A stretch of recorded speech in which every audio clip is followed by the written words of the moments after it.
We have to measure the voltage before to touch anything. Yeah. To make sure no any fault in the disconnect switch. The power? Yeah. Turn off the power.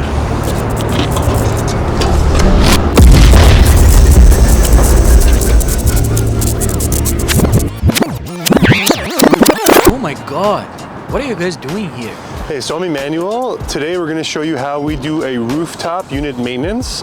What we're going to do first is check out what this error code is. It gave us 3 flashes, and for this particular unit, that means there's a flame sensor error.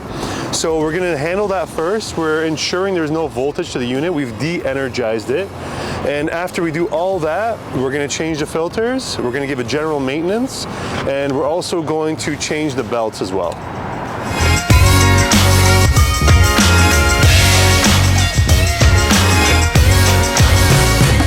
So we have Heshmat here, and what he's initially doing is he's removing the belt and he's replacing the belt with another one. Now, the other belt we're replacing it with has a different length. So what we have to do is adjust the pulley system.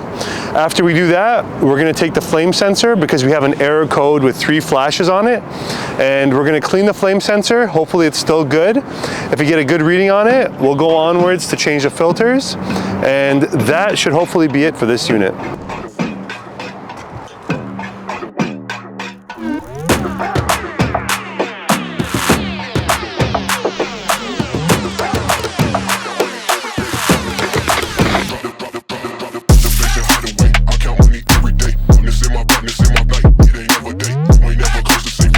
So now the belt is installed and he's adjusted the tension so that it's exactly the same as before.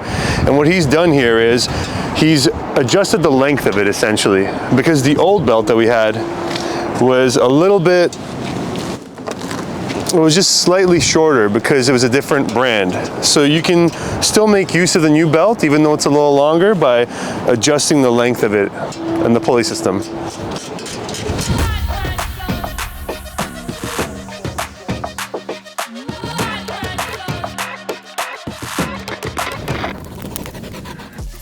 So now we're replacing the filter, very pivotal to the functionality of the system.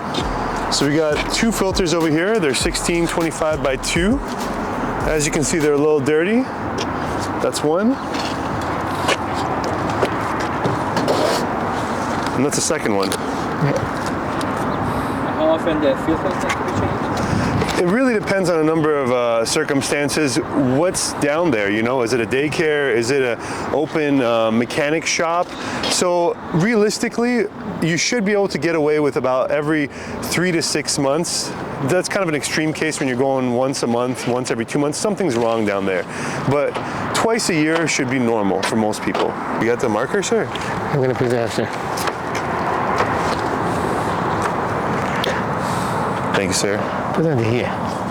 What's the marker for? So at Maple Air, we always mark the date in which we change the filter. Very important, because even if we don't show up and there's another company or even another technician, we just want to make sure they know what happened before. So as you can see, we did the last date here, which was December 15th, 2023. Today's April 23rd.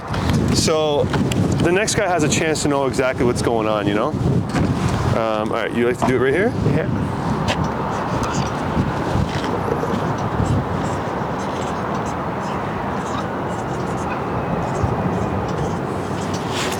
The coil is clean. So Heshmat is checking out the coil, and we want to see, is the coil dirty? Does it need to be cleaned? And in this case, we're going to brush it off because it is a little contaminated. So a simple brush will be okay. This doesn't warrant anything further in terms of like a deeper clean, but you still always want to visually make sure everything's fine. You shouldn't just change a filter and think that's okay. Still double check everything. Another one.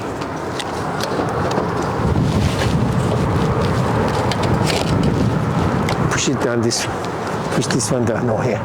Lock it down, lock it down. Open this one here. To clean the trap, you see here? This for the condensate? Yeah.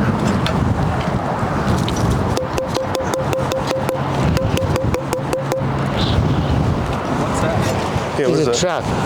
It's a dirt of the coil is coming, they collected here, they block the condensation. It's going to be we have to clean up, except that it's going to be overflowing inside the drain pan. It's going to drop inside the ceiling and go inside the store. They're going to damage all of the ceiling. Yeah, this is it. We call it P-trap. This unit needs it as well, based on how the combustion occurs. You got to make sure you clean that P-trap, otherwise it's going to build up, it'll flow back, and you'll get water all over the interior part of your unit, you know, and this will stop working soon after. So some people, they put the screw here. So I'm putting the electrical tape, easy to,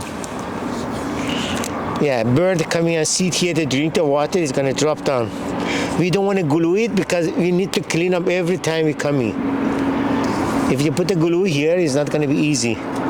Instead of I put the glue on a screw, I'm putting the electrical tape. Whoever coming here is easy to take it out and put it back. This is my way. Some people, they put the screw here. But if you put the screw here, by the time, it's going to crack. Yeah, yeah.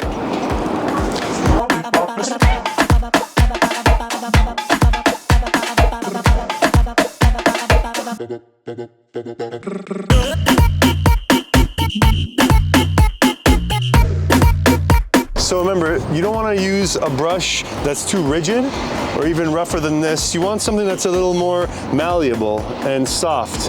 And that way, it doesn't affect the actual coil structure. You're not bending anything, you're leaving it the way it is. Now, if it ever gets damaged, of course, there's a brush that you can use for the coil, but at the same time, you want to leave things the way you found them to the best of your ability. Do you agree, Master Heshmat? We're going to call you Master Heshmat. No, he's right. He's right. For once. Yeah, no, forever. How often do you guys have to attend to do the maintenance for such an equipment? Yeah, so if you own a rooftop unit, it's recommended you do it every, season is too much. You want to do it twice a year at least, you know, once in the fall, once in the spring preferably. We are quite often hitting up units that are just not maintained at all, and we're just there when it's just way past the point of any kind of maintenance, and we're just replacing parts of the system by then. And you want to maintain your unit because it's a very expensive unit. In order to replace a rooftop unit, you're dropping a lot of money, you're involving a crane, you're taking a lot of time, and the unit never dies in a very lucky situation. It's always in a horrible climate, like the worst cold winter day when no one's around. That's when the units tend to go. So you want to maintain your unit, and you want to do it annually, at least twice. Change the filters regularly, and watch out for any kind of discrepancy in your heat rise. If you're asking for a certain temperature, you're not getting it, don't wait for something to go wrong. Try to be preemptive in your maintenance. You know what I was going to say, if you want to show a unit that's not maintained, look at that guy over there with the door wide open, eh? But that definitely needs maintenance. So that was an example? That's an exhaust unit that's definitely been left behind and needs some maintenance for sure. We haven't looked at it at all, but I'm sure the door's not supposed to flap with the wind like that.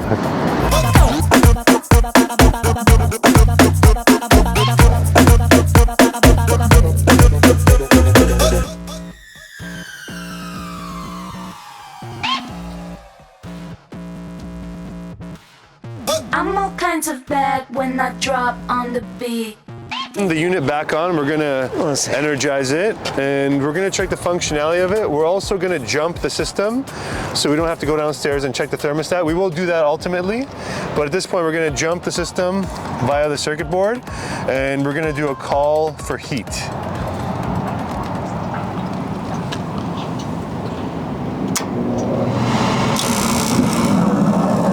So Heshmat has jumped R to W1, and beautiful, came on right away. It's still not over yet. We know that the flame's coming on, the sensor works. We just want to make sure everything else works as well. So when you're jumping something, you're overriding the thermostat, because quite often you won't have access and you're not able to go all the way downstairs, come all the way back back up. And sometimes the unit itself, the customer or the client does not have access to the thermostat. So what we're doing here is we're just overriding the brain of the thermostat and we're controlling it from here. That's what jumping it does.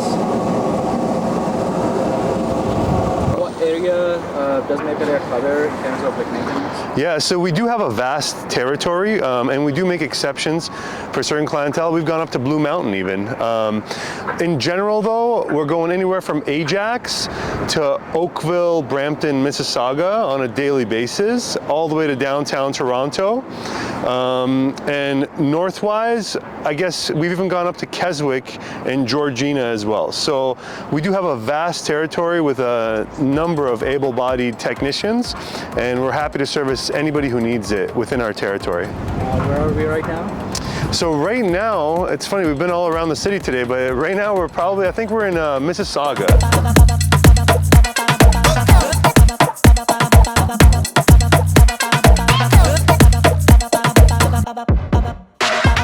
I'm all kinds of bad when I drop on the beat. Taking down my hair, got your eyes on me. You need it, you want it, but can you handle this?